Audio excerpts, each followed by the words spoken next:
Hello, ladies and gentlemen, and everything in between. Welcome back to GEEX Reads. Pay no attention to everything up here.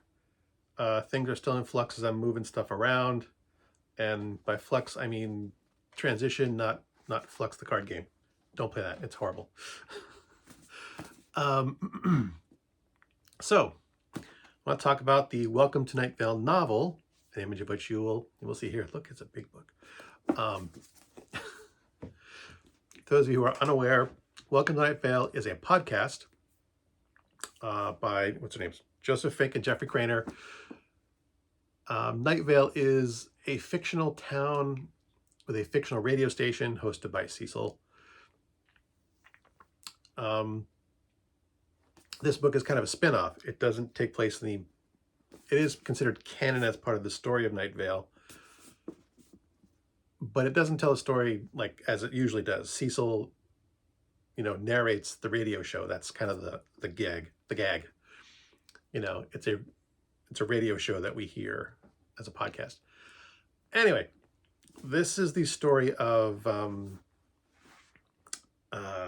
Jackie Fierro and Diane Creighton. Jackie Fierro runs the pawn shop in Nightvale. Diane is just an office worker. And they start off doing like their own separate little things that is somewhat connected.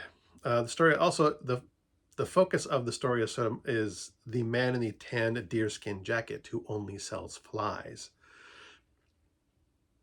The two of them have each been somehow linked to him, and somehow they're given a note that says King City on it.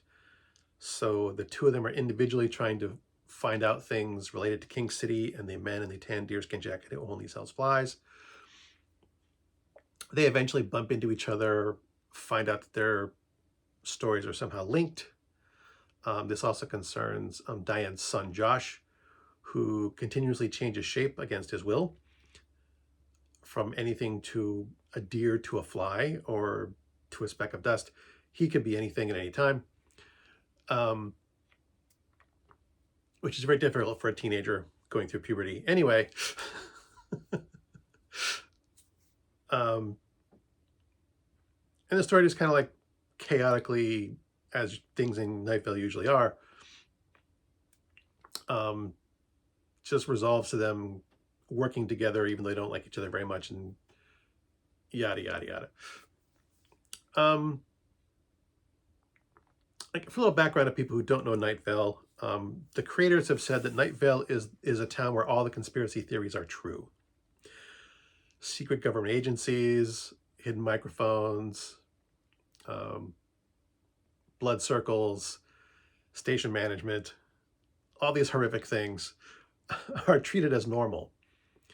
And the occasional normal things are treated as bizarre and horrific. Things like dog parks, street cleaning, librarians, mountains. All these things are forbidden and bad. But things like hidden microphones and cameras in your home are perfectly normal, and you should speak to them and then pretend they don't exist. It's a fun little podcast that I thoroughly enjoy. As far as the book goes, the book tries to capture that same level of bizarre strangeness. And I think it succeeds to a limited extent. I think the book is decently written. I think it does a good job of conveying things in the Nightvale way that we've grown accustomed to, those of us who are fans of the podcast. But I had a hard time myself getting through the book. And I think a lot of that was because I became enamored with Nightvale because of the way it was presented to us as a podcast. It is a fictional radio program narrated by Cecil. And we really don't hear the voices of other characters too often. They have introduced other characters who have been guests on the show. But the show itself is only told from the broadcast booth 99.9% of the time. People occasionally call in, things like that. But it's almost always from Cecil's point of view. And Cecil has a very distinct way of speaking. I don't think I can imitate it much as I would like to, but his voice has a very particular cadence, and he speaks with a certain dictation that, to me, he's the voice of Nightvale. And Cecil's not really in this book at all. I mean, there's a couple, the openings of the chapters do like the little intro that Cecil would narrate, but it's not every chapter. And so I think that for me, that was a problem I had with the book, is that I'm so used to this being Cecil's story, or the stories being told from Cecil's point of view, that the difference to me didn't work. Like I said, I think it's a good written book, and it's, I think they did a good job. I just couldn't enjoy it myself as much as I probably should have, because I do enjoy Nightvale. I like, the bizarre way that they put things to us, and the way in which things are described, and I love the whole concept. I really do enjoy it. But I've also noticed that the podcast itself, I really don't enjoy when they have other characters on it besides Cecil. And I think because the program is like, everything's unknowable. When he, like, in the opening episode of Nightvale, Cecil describes there's a new person in town. He is a scientist. His name is Carlos. And the way Cecil describes Carlos obviously is lusting. I mean, Cecil is obviously lusting after Carlos. He describes him in such an enthusiastic and detailed way. He's wanting Carlos. But the impression that I got was that Carlos is just inhumanly beautiful and everyone would lust after him. But then it turns out that, they write it in such a way, no, Cecil's just gay and Carlos is an ordinary scientist. It's like, I preferred it when Carlos was when I thought Carlos was inhumanly beautiful, And something that the book does that I didn't like is that they try to explain something that has been a mystery in the podcast for a fairly long time, since the very beginning. They try to explain one of the mysteries. I don't like that. I like the mysteries to remain mysteries, and they do explain a couple of them in this book. I want things to be unknown and unknowable. I like them to be bizarre and strange and to stay that way. Don't explain them to me. I don't want to know. I don't need to know. It's better when they're weird. That's why I love them, because they're weird and unknown. I don't need the complete backstory of the faceless old woman who lives in your home.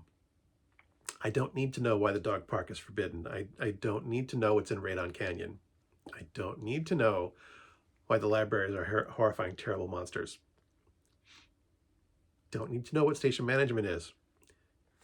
They can be some Lovecraftian, mind-numbing horror, and I like them to stay that way. I want my mind-numbing Lovecraftian horror, and I want to stay that way. So, I mean, I could recommend this book. I could even recommend this book to people who like Nightvale, who haven't read the book yet. And I've written other books, and I don't know if I can bring myself to read them because of the things that I've said, that, I couldn't separate myself from the podcast that I love and Cecil's voice that I love to a different point of view. It's not that the point of view is wrong or bad or poorly done. It's just that I couldn't get into it. So I'm going to try and rate the book, which is hard to do considering my opinions of it. I'm going to have to give it like a B+. And I don't know if I'm rating that too low or not. I try to be objective, even to things that I don't like, or things I don't particularly care for. Because I didn't hate the book. It just sat with me a bit wrong. So, I mean, for what it is, and for what it's trying to do, I think it did a good job. So, the best I can give it is a B+, but I may be rating it a bit too low. Just for my own personal issues with it. As always, thanks for watching.